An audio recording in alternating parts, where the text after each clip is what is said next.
oduu ammi ambaasaaddarri Aljeeriyaa waltajjii mootummoota gamtooman irratti suuraa daa'imman Gaazaa kan beelaan dhumaa jiran ministeera dhimma alaa Israa'elitti agarsiise. Kun rakkoo isin uumtaniin uummanni Gaazaa kana taa'aa jira jechuudhaan agarsiisee jira. Kanatti aansuudhaan Gaazaa keessatti sa'a 24 qofa waraanni Israa'el namoota Falastiin 60 takka guutuu ajjeese. Guyyaa irraan tanaa kun gadda akka malee nama cabsu dhugootti waraanni Israa'el jechuudha gaggeeffamaa jiru uummata Gaazaa irratti akkaan nama suukanneessa. Kanatti aansuudhaan akka walii galatti namoonni ammaan tanaa du'e kan Falastiin jechuudha daa'immanii fi manguddoo hawaasni nagayaa dargaggoota hunda jechuudha. Kuma 60 takkaa fi 430 ol ta'uu gabaafamaati jira. Akkasuma namoonni jechuudha miidhaan hamtuun qaqqabdee kuma 155 ol ta'uudhaas ifoomseeti jira jechuudha dhaabbanni. Kanatti aansuudhaan haasaa irraan tanaa mootummaan Israa'el Beniyaamin Netanyaahuu godhe irratti uummanni Gaazaa bilisa nu baasaa jennu kadhachaa jira. Nuti immoo duraanuu isaan bilisa baasaa jirra malee waan biraati miti amaasiitu gargaarsa isaaniitis hataa jira. Akkasuma isaaniitu gochan taane uummata irratti raawwachaa jira jechuudhaan ifaaluudhaaf olii gatti fiigaa jira. Asoo irraan dana taa'iseen namtichi kun dhugaan sheexaana. Kanatti aansuudhaan Gaazaa ni dhuunfannaa jechuudhaan erga labsii isaanii raggaa'isaniin booda kaabinoonni meeshaa waraanaa gurguddaa fi taankiiwwan hedduu akkuma suuraa agartan kana gara daangaa Gaazaatti achi guuratu jiran hanga ammaan tana. Ammoo waraana kana dhaabisuu fi xumuruu fi akka jechuudha Gaazaan bilisa baatuuf marii hatattamaa keessattuu waraanni kun akka dhaabbatuuf manni marii nageenya mootummoota gamtoomanii asrii tana waamicha miseensota isaa hatattamaa jechuudha yaamee jira. Kan ammaan tana galgala kana ni taa'ama waan isaan irratti gabbaangaa kan jechuudha jala buunes ni gabaabnu ta'a. Ammaan tana akkuma ambaasaaddarri Aljeeriyaa waltajjuma kana irratti uummata Gaazaa jechuu agarsiisee jechuudha uummata mootummoota addunyaa duratti marii irratti akkanatti jechuudha isin waa gocha kan raawwachaa jirtanii daa'imman kana beelaan fixaa jirtan jechuudhaan agarsiisa gaa. Kanatti aansuudhaan uummanni Gaazaa ammaas bishaan dhugaatii dhabuudhaan akka malee miidhamaati jira. Gargaarsummaan akka dhaabbatuuf tattaaffii godhaa jira jechuudha mootummaan Israa'el Beniyaamin Netanyaahuu gargaarsi dhaabuu qabna jechuudhaan. Erga gargaarsi akka godhamu jechuudha mootummaan dhiibbaa gootee ulaa qilleensaatii fi kan lafaatis banteen booda toonii 664tu Gaazaa seenee jechuudhaan miidiyaan gurguddaan addunyaa irraan tana gabaasaa jira. Kanatti aansuudhaan hawaasni biyyoota garaagaraa kan Awurooppaa guyyaa irraan tanaa hiriira gaggeessaa jira. Gochoota Israa'el uummata Gaazaa irratti raawwachaa jirtu balaaleffatuu fi akkasuma uummanni Gaazaa bilisa haa ba'u mata duree ji'uun hiriira guddaa dhoosaa jira. Biyyoonni jiddugalaatii fi Afrikaanonni kun waan kanaaf waa'ee kanarratti dubbachuu dhabanii namummaa maaliif itti dhagahamuu yeroo hundumaan dubbadha na dhibde dhugatti. Namni gochoonni uummanni Israa'el jechuudha Gaazaa irratti raawwachaa jiru kun ilaaleesnee itti dhagamne isaan hin naasifne dhugatti namummaa waan jaamu jechuudha nama shakkisiisaa jechuudha.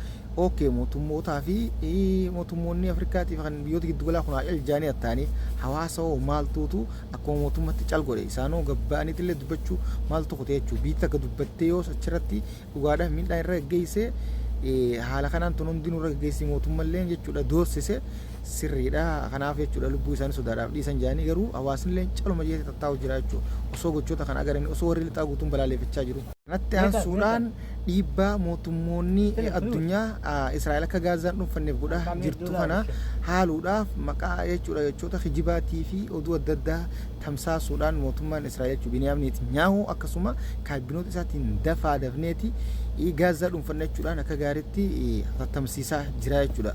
Qaalichi kuni hanum akkamiitu rabbiin gartuu uummata Gaazaa kana biratti immoo mokkoraaf qaba. Hundaafuu uummata Gaazaa kana mee du'aa godhaaf ati ijji addunyaa guutuun yeroo ammaan tanaa kanatti isi wohumaa jechuu Gaazaa kanarra jirti. Insha Allah fuulbana kana biyyittii Gaazaa bilisa baatee biyyummaan isii mirkanootee akka jechuudha wanta taatu abdiidha qabna.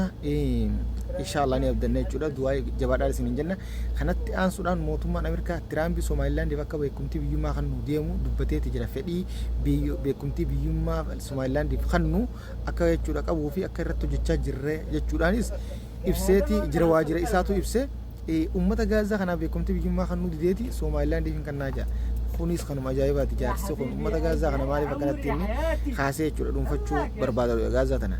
Isaa beekee kan jechuudha saree isaa xiqqoo jala qabee jala harkisaa jiru kana sareen karuma abbaan ergee duttii miti Israa'el saree isaa. Kanatti aansuudhaan ammaas gargaarsi Gaazaa itti qabachuudhaan mootummaan Joordan dubbatee jira. Itti aansuudhaan mootummaan Joordan Tata dhufu kana marii Usaayidii fi Suuriyaa gidduutti jechuudha gaggeessuudhaaf akka deemu dubbateeti jira.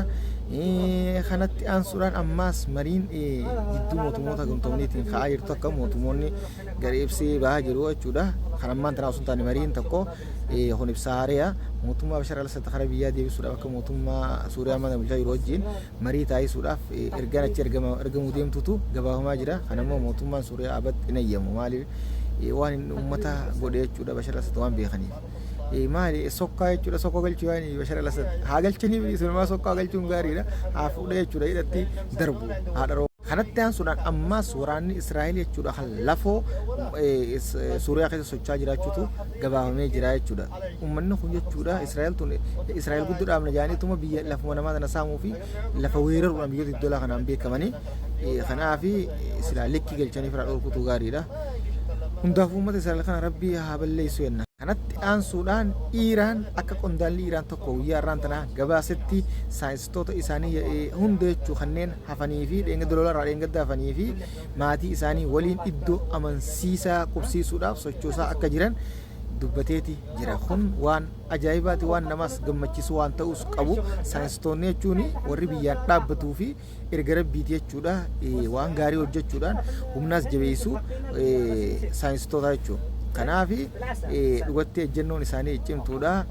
Dhiirtiin raftu akkatti hojjetti jechuudha waan fuuldura dhufaa waan hin beekneef akkanatti waa hundatti qophaa'uun baay'ee gaariidha. Iiraan yeroo takkallee raftu isiin halkanii guyyaa itti qophooytu waan takkallee qophiin wanni feete dhuftuus dura dhaabbachuudhaaf mirga isii kabachiisuuf qophiidha jechuudha. Akkuma dubbachaa turte kanatti aansuudhaan tarkaanfii dhiyootan jechuudha basaasota Israa'el Musaayid irratti fudhachaa jirtuun namoota hedduu to'achaa jiraachuu kaleessa jechuu beeksisanii jiranii isiniif gabaaseetiin ture. Kanatti aansuudhaan taraafiinni Suudii ibsaa irraan tana baasee mururri makii konkolaataan lama jechuu walitti bu'ee kan dogoggora qabu hanga riyaala 6,000 adabsiisaa jechuudhaan dubbatee jira ibsaa kana. Kanaaf konkolaachistoonni Suudi Arabiyaa keessa konkolaataa konkolaachistan if eeggannoo godhaa rabbiis na eegu adabbiin taraatan isin irratti dabruu deemtu jajjabduudha fakkaatti akka mururri ibsa baaseen kanaaf if eeggannoo godhaa isin jennu hundaafuu sochootanii suuta socho'aa maaliif ayyama sadda jechuun akka ulfaate osuma beeknuu ni beeknaas